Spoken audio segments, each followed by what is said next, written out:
Hello दोस्तों, एक बार फिर सभी का स्वागत है हमारे YouTube channel agriculture special coaching centre में।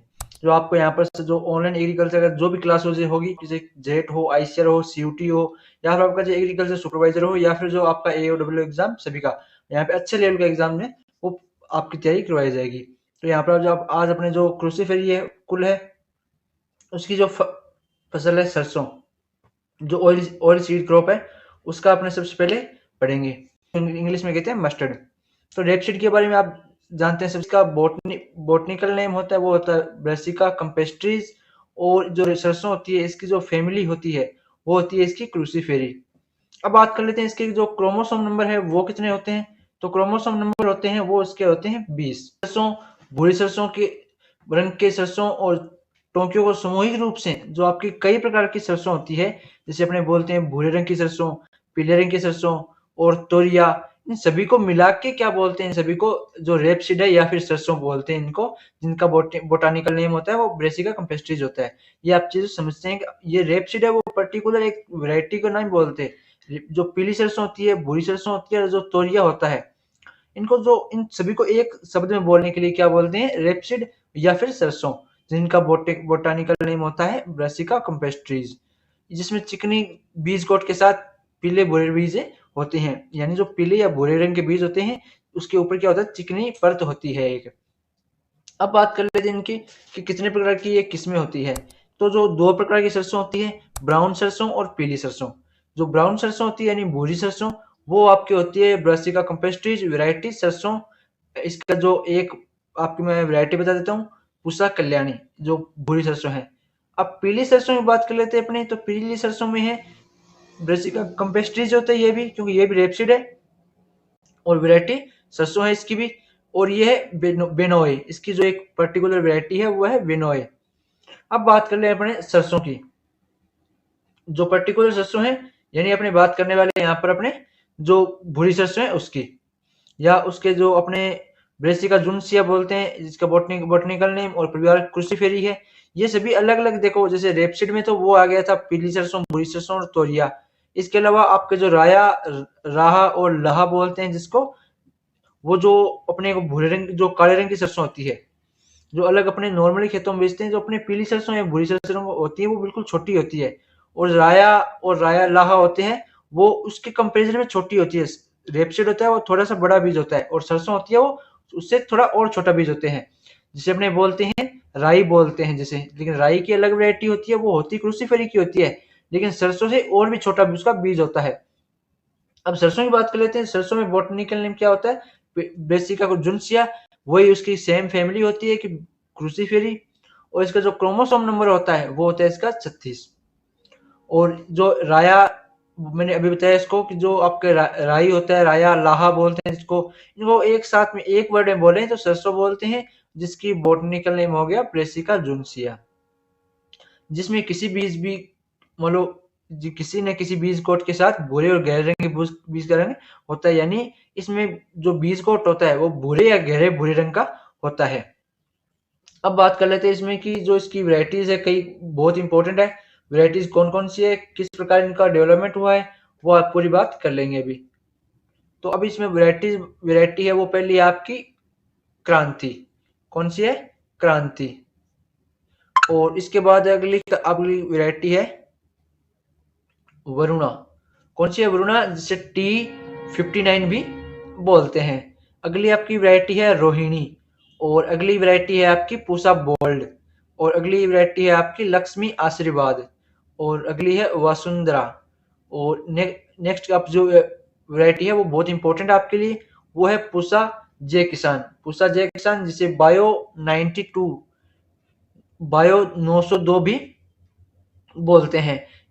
इसकी पहली किस्म जो ब्रेसिका जुनसिया है वो भारत में कायिक संकरण के माध्यम से, यानी आपको जो सीधा फिजिकल हाइब्रिडेशन से जैव प्रौद्योगिकी बायोटेक्नोलॉजी के प्रोफेसर BL चोपड़ा द्वारा विकसित की गई थी। ये आपको बहुत इंपॉर्टेंट है, इसमें जो दिया गया है वो बिल्कुल सही चीज दिया गया, आपका अच्छा लेवल के रूप में पूरी गहराइयों में यहाँ पे पढ़ाया गया आपको। तो इस चीज का ध्यान रखना। ये पूसा जय किसान वैरायटी है, ये WM में क्वेश्चन आया हुआ है। इसके बाद बात कर लेते हैं अपने जो NRCHB, national research centre hybrid तो ये 506, ये आपकी जो मस्टर्ड वैरायटी है, ये भारत में सरसों का पहला संकर है। यानी भारत के अंदर जो संकर वैरायटी हाइब्रिड सरसों आई थी, उसकी पहली वैरायटी है ये, जिसे फरवरी 2009 में रेपसीड और सरसों को अनुसंधान निदेशालय, यानी रेपसीड और सरसों का जो अनुसंधान रिसर्च होता है वहां पे भरतपुर में है, राजस्थान, भरतपुर जो राजस्थान में है, वहां से इसको विकसित किया गया जो फरवरी 2009 में। अब बात कर लेते हैं अपने NRC HB 0101 101 है। ये भी संकर किस्म है, लेकिन ये देर से बुआई के लिए उपयुक्त है। यानी ये सेम किस्म जो भरतपुर से विकसित की गई है।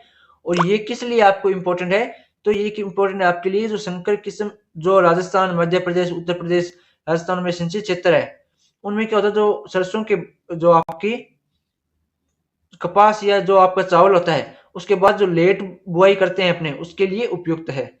अब बात कर लेते हैं अपनी डबल शून्य किस्म 00, जिसे क्या बोलते हैं, केनोला। क्या बोलते हैं, केनोला। इसमें होता है जो आपका इरूसिक एसिड होता है, क्रूसिक एसिड होता है, वो 3% से अधिक होता है। और इसमें जो ग्लूकोसाइनेट होता है वो 30 ml से ज्यादा होता है। यानी इसमें जो आपका क्रूसिक एसिड होता है वो 3% से ज्यादा होता, कम होता है, सॉरी, इसमें कम होता है। और जो ग्लूकोसाइनेट होता है वो भी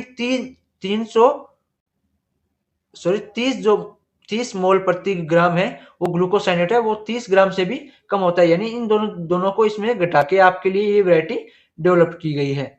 अब बात कर लेते हैं अपने आगे की। तो आगे कई वैरायटी है जो आनुवंशिक जेनेटिक रूप से जो विकसित की गई है वैरायटी है, वो कौन कौन सी है। तो आनुवंशिक रूप से संशोधित GM सरसों है। यानी GM का मतलब हो गया genetic modify varieties. DMH Dharwad सरसों, यानी आपकी धारवाड़ यूनिवर्सिटी है, वहां से ये विकसित की गई है। धारवाड़ मस्टर्ड हाइब्रिड 1, ये आपकी जो वैरायटी है दिल्ली विश्वविद्यालय से फसल पौधों के आनुवंशिक हेर फेर के लिए केंद्र द्वारा विकसित सरसों की आनुवंशिक रूप से संशोधित किस्म है। लेकिन दिल्ली विश्वविद्यालय के शोधकर्ताओं ने आनुवंशिक संशोधन के लिए बारस्टार तकनीक का उपयोग करके विकसित सरसों DMH 11 यानी आपकी DMH 11 बनाई गई है। यानी आपकी जो धारवाड़ यूनिवर्सिटी है वहां से विकसित की गई। उसके बाद इसमें और जो मॉडिफिकेशन है वो किया गया आपका दिल्ली यूनिवर्सिटी में। और इसके बाद जो एक है, ये एक हाइब्रिड HT हाइब्रिड फसल है, जिसका फरवरी 2016 में जेनेटिक इंजीनियरिंग मतलब हो गया बायोटेक्नोलॉजी मूल्यांकन समिति के एक अन्य GM जेनेटिक मॉडिफाई वाणिज्य यानी कॉमर्शियल प्रोडक्शन की अनुमति दी गई थी। यानी इसको आपको खेत में लगा सकते हैं, उसकी जो अनुमति है आपकी कॉमर्शियल प्रोडक्शन की, वो आपको फरवरी 2016 में दी गई थी। इसके बाद बात कर लेते हैं सरसों DMH 11 है। ये एक पारंपरिक संदर्भ सरसों किस्म की तुलना में 30% जो आपका प्रोडक्शन है वो अधिक देता है। यानी आपकी जो नॉर्मल वैरायटी, लोकल वैरायटी है, जो आप रेगुलर अपने खेत में लगा रहे हो, जैसे आपकी वसुंधरा हो गई, वरुणा हो गई, वो किस्में हैं, उनकी जो कंपैरिजन में 30% जो प्रोडक्शन है वो इंक्रीज होता है, मोर देन होता है। तो इसके बाद बात कर लेते हैं अपने जो बीज दर है वो कितने होते हैं। इसकी बीज दर बहुत इंपॉर्टेंट है आपके लिए। बीज दर है वो आपकी जो नॉर्मली बीज दर होती है, जैसे पुराने खेतों में बीजते हैं या जो लेट बीजते हैं, तो उसके लिए होता है 4 से 5 किलोग्राम प्रति हेक्टर। अब कई बच्चे हेक्टर नहीं जानते क्या होता है, तो 4 बीघा का 1 हेक्टर होता है, और 1 बीघा होता है उसमें 10,000 वर्ग फुट होते हैं। गेहूं और सरसों या फिर चना और सरसों उसको मिश्रित फसल उगाते हैं, उसके लिए कितना बीज चाहिए, तो उसके लिए 2 से 3 किलोग्राम प्रति हेक्टर है वो बीज चाहिए। अब बात कर लेते हैं अपने जो सिंचित क्षेत्र होते हैं, जैसे नहरी क्षेत्र होता है, वहां पे कितना चाहिए, तो वहां पे भी 2 से 3 किलो ही चाहिए।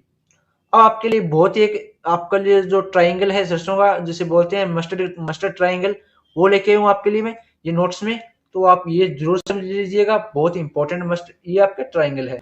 तो आपके जो सरसों का ट्राइंगल है इसको समझते हैं अपने, किसको दिया किसने था, तो ये एक नागा हरू द्वारा वैज्ञानिक है, उन्होंने दिया था। तो इसको समझने के लिए बहुत ही आसान ट्रिक लेके आया हूं मैं आपको, सरसों का ट्राई एंगल। तो इसके लिए सबसे पहले करना क्या है, अपने को करना है दो एंगल बनाने हैं, ठीक है, ट्राइंगल बनाने हैं, वो भी एक दूसरे के ऑपोजिट। तो किस तरह बनाने हैं तो वह अपने को समझ लेते हैं। तो इसमें सबसे पहले अपने को बनाना है, जैसे मैंने एक यहाँ पे ट्राइंगल समझ लिया और इसके एक मैंने बिल्कुल ऑपोजिट बनाया है ट्राइंगल। आई होप आप समझ गए होंगे, ठीक है, मैंने ये ऑपोजिट बना दिया है। इसके बाद मैंने अपने को कई चीज़ें ऐसे समझनी पड़ती है जिससे अपने को ये दोनों ट्राइंगल समझ में आ जाएंगे।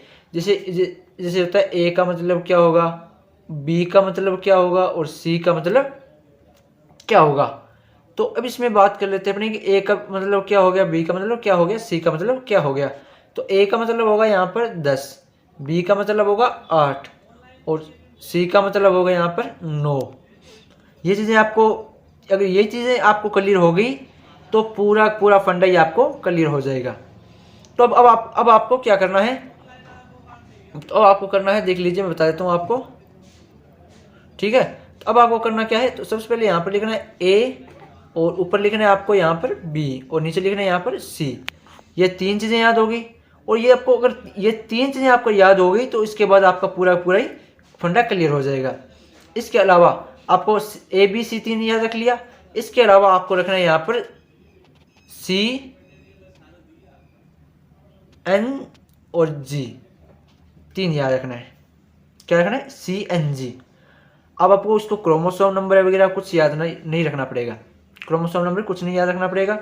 इसमें क्या करना पड़ेगा आपको, जैसे मैंने यहाँ पे सी एन जी का आपका हो गया कैरिनाटा और इसके अलावा आपका जो एन का मतलब हो गया नेफस और आपका जो जे का मतलब हो गया जुनसिया।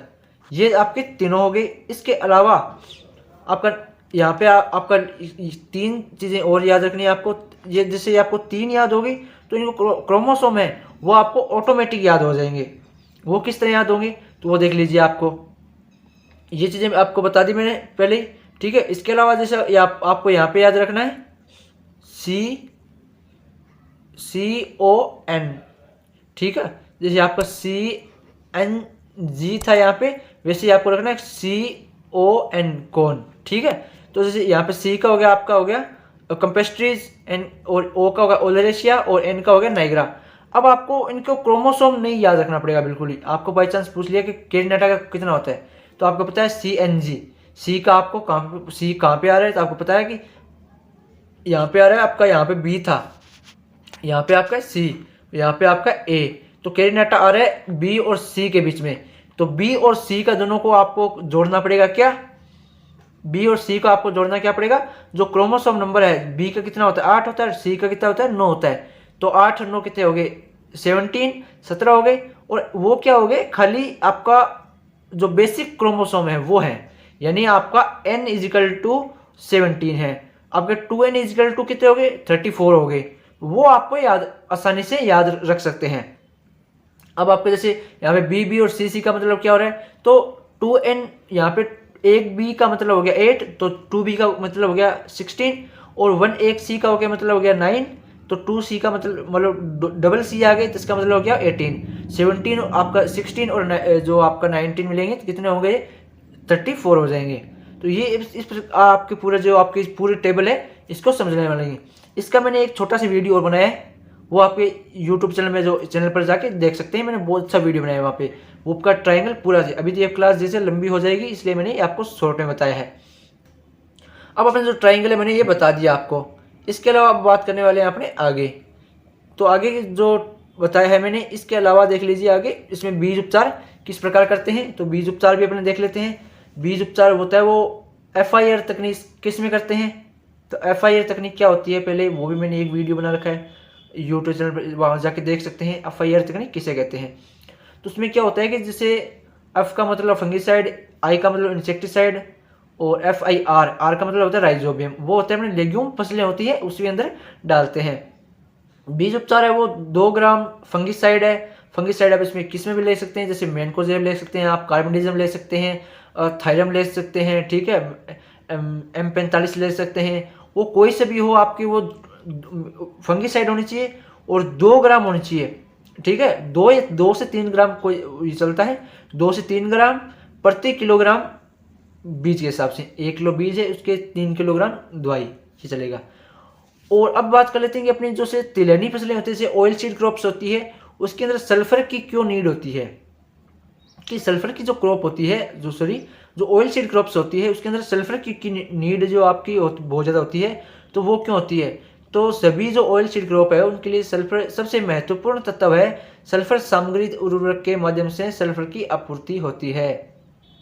यानी जो ऑयल सीड क्रॉप्स होती है उसके अंदर आपका जो सल्फर होता है वो क्या करता है कि जो बाकी आपके जो फर्टिलाइजर होता है उनको पौधे के जो न्यूट्रिएंट्स पार्ट लेते हैं, जो अब्जॉर्प्शन करते हैं, उनको जैसे अब्जॉर्प्शन करने जो मीडियम तैयार करता है पूरा। अगर सल्फर नहीं डालोगे तो वो प्लांट जो ऑयल सीड क्रॉप का प्लांट है वो इसको अब्जॉर्ब नहीं कर पाएगा, ठीक है, जो मतलब पौधा अपने जो इसका अवशोषण नहीं कर पाता, ठीक है। तो ये उसके लिए सल्फर एक इंपॉर्टेंट है। और सल्फर से क्या होता है, जो ऑयल सीड क्रॉप में कहते हैं कि इसमें अंदर ऑयल की जो कंटेंट है वो बढ़ता है। तो ऑयल का कंटेंट ऑटोमेटिक बढ़ेगा। कैसे? जब ऑयल जो आपका जो न्यूट्रिएंट होता है वो अब्जॉर्ब करेगा। सल्फर क्या होता है, क्या करता है, फर्टिलाइजर का पूरा जैसे मीडिया जाया कर दिया, ठीक है, जैसे हमने खेत में सल्फर वगैरह और जो आपके फर्टिलाइजर डाल दिए, तो अब सल्फर क्या काम करेगा, सल्फर भी डाल दिया आपने, तो सल्फर उन सबका एक मीडिया बनाएगा और वो मीडिया ऐसा होगा जो प्लांट अवशोषण उसका कर सके। जो ऑयल सीड क्रॉप होता है वो डायरेक्ट अवशोषण नहीं कर, मतलब जो फर्टिलाइजर है वो डायरेक्ट उनको नहीं ले पाते, तो सल्फर होता है वो मीडिया बनाता है इसका, उसको जो क्या होता है सल्फर के उसके बाद जो फर्टिलाइजर है उसको ले पाते हैं और उसके माध्यम से सारी क्या होता है कि पूरा न्यूट्रिशन हो पाता है। अब बात कर लेते हैं जो सरसों के रोग है कई, वो क्यों होते हैं, जो आपको मैं डायरेक्ट जो थोड़े बहुत इंपॉर्टेंट रोग है वो बताऊंगा आपको, ठीक है। आई होप लेवल से तो आप सभी जानते होंगे इसमें कि कौन कौन से इसके लक्षण है, वो भी बता दूंगा थोड़े बहुत। इसके जो रोग है वो है आपका अल्टरनेरिया ब्लाइट या ब्लैक स्पॉट बोलते हैं, ठीक है। इसका जो फंगस द्वारा होता है और इसमें होता है अल्टरनेरिया ब्रेसिकाई या फिर अल्टरनेरिया ब्रेसिकोला। इसका जो आपका पैथोजन है वो है, ठीक है, फंगस है। अगला है स्क्लेरोटोनिया स्टेम रोट, स्क्लेरोटीनिया स्टेम रोट, ये आपका सेकंड डिजीज है। इसका जो पैथोजन है वो है आपका स्क्लेरोटीनिया स्क्लेरोटोरम, ये आपका वापस क्या हो गया, फंगस है। इसके बाद बात कर लेते हैं क्लब रोट है, इसका है प्लाज्मोडियम ब्रेसिकाई। अगला जो नेक्स्ट रोग अपना वो है बैक्टीरियल ब्लाइट या लिप स्पॉट या ब्लैक रोट, ठीक है। तो इसमें क्या होता है कि आपके जो लीफ होती है उसके अंदर स्पॉट यानी धब्बे बन जाते हैं, तो इसमें क्या होगा, फिर आपका फोटोसिंथेसिस जो आपका इफेक्ट होगा तो प्रोडक्शन लो हो जाएगी। तो वही है, एक चीज से सारी चीजें समझ में आ जाएगी आपको। इसका जो पैथोजन होता है वो होता है ज़ैंथोमोनास कैम्पेस्ट्रीज, वैरायटी कैम्पेस्ट्रीज, ठीक है। और अगला है डंपिंग ऑफ, ये भी आपका जो फंगस होता है उसके कारण होता है, और इसमें है फ्यूजेरियम स्पीसीज, राइजोक्टिनिया सोलेनाई, ये इसकी वैरायटी होती है जो फंगस की। और फ्यूजेरियम स्पीसीज ये बहुत बड़ा एक ग्रुप है, इसके अंदर जो पर्टिकुलर वैरायटी है वो है राइजोक्टिनिया सोलेनाई, ठीक है। इसके बाद जो अपना छठा डिजीज है वो कौन कौन से हैं, वो है आपका डाउनी मिल्ड्यू। कौन सा है, डाउनी मिल्ड्यू। और इरिप्साई पोलीगानी, इसका जो आपका रोग होता है वो होता है, ये सेम आपका किस में होता है, बेर में बोलते हैं ना, बेर में पाउडरी मिल्ड्यू या डाउनी मिल्ड्यू जिसे हिंदी में बोलते हैं, इसका बेर का छाछिया रोग वो होता है इसमें डाउनी मिल्ड्यू, इरिसिफाई पोलेगोनी। पाउडरी मिल्ड्यू होता है वो पेरोनोस्फोरा पेरासिटिका होता है। और इसके बाद वाइट रस्ट होता है। जो वाइट रस्ट होता है वो बहुत ही ज़्यादा एग्जाम में होता है, जैसे जेट ICS CUT और सुपरवाइजर, इन एग्जाम में तो बहुत आता है वाइट रस्ट। क्या होता है इसमें, एल्बुगो कैंडिडास का जो आपका पैथोजन होता है वो होता है, फंगस होता है इसका। अब इसमें जो इंसेक्ट कौन कौन से होते हैं, ये मैंने इसके डिजीज बताए थे। अब इंसेक्ट कौन कौन सी है इसमें, तो वो अपने बात कर लेते हैं। तो इंसेक्ट कौन से, एक तो होता है मस्टर्ड सा फ्लाई। अब इसमें इसका जो जूलॉजिकल नेम दिया गया है वो क्या है, एंथालिया ल्यूगनेस प्रोक्सिमा है। सेकंड जो आपका इंसेक्ट है वो है आपका मस्टर्ड एफिड, जिसका जूलॉजिकल नेम है लेफेफिस इरिसाइमी। और थर्ड है आपका पेंटेड बग्स होता है, ठीक है, पेंटेड बग्स वो होता है बेगराडा क्रूसीफोरम, ठीक है, क्रूसीफेरम। क्रूसीफेरम होता है आपका। इसके बाद जो आपकी मैं 10 आपके लिए पॉइंट लेके आया हूँ, 10 इंपॉर्टेंट पॉइंट, वो अगर आपके कोई ना कोई एग्जाम में आपका 1 पॉइंट आपको मिलेगा। सरसों की जो आपकी जो क्रॉप होती है उसके लिए 10 पॉइंट है इंपॉर्टेंट, वो लेके आया हूँ मैं। पेगेंसी आइसोथायोसाइनेट और ग्लूकोथायोसाइनेट के एंजाइम्स होते हैं, ठीक है। एंजाइमिक हाइड्रोलाइसिस होते हैं उत्पाद, जो ये आपके आइसोथायोसाइनेट और ग्लूकोसाइनोट, ये दो जो एंजाइमिक हाइड्रोलाइसिस होते हैं इन उत्पादों के कारण होता है। यानी जो पेगेंसी होता है, पेगेंसी रोग होता है, ठीक है। ये किसमें, सभी क्रूसीफेर होते हैं, जो क्रूसीफेरी फसलें होती हैं उनके अंदर क्या होता है, आइसोथायोसाइनेट और ग्लूकोसाइनेट, ये एंजाइमिक हाइड्रोलाइसिस होते हैं। इनके उत्पाद के कारण, यानी जो एंजाइमिक हाइड्रोलाइसिस होते हैं इनके कारण ये पेगेंसी होता है। जो आपकी ऑयल सीड केक होता है, यानी जो आपकी मस्टर्ड केक होता है, इसके अंदर ग्लूकोसाइनेट के कारण ही तो ये प्रेगनेंसी वो उसके कारण होता है। इस जो आपके हाइड्रोलिसिस उत्पाद होते हैं, प्रोडक्ट होते हैं, उनके कारण होता है। जो मस्टर्ड केक होता है, मस्टर्ड केक में विषाक्त ग्लूकोसाइनेट की उपस्थिति के कारण ही ये ऑयल केक, जो मस्टर्ड केक है, वो मवेशियों और यानी आपको जो केटल्स होते हैं और ह्यूमन्स होते हैं, दोनों के लिए जो खाने योग्य नहीं होता है। लेकिन जो इसमें क्या हो गया कि जो मस्टर्ड केक है उसमें ग्लूकोसाइनेट की उपस्थिति इसकी जो अमाउंट होती है उसकी मात्रा को घटा दिया गया है, जिसके कारण जो इसको केटल्स है उनके लिए तो ये उपयुक्त है, लेकिन उसके कारण भी कई बार इसमें रोग हो जाता है। रोग कौन सा होता है वो आपको मैं बताऊंगा।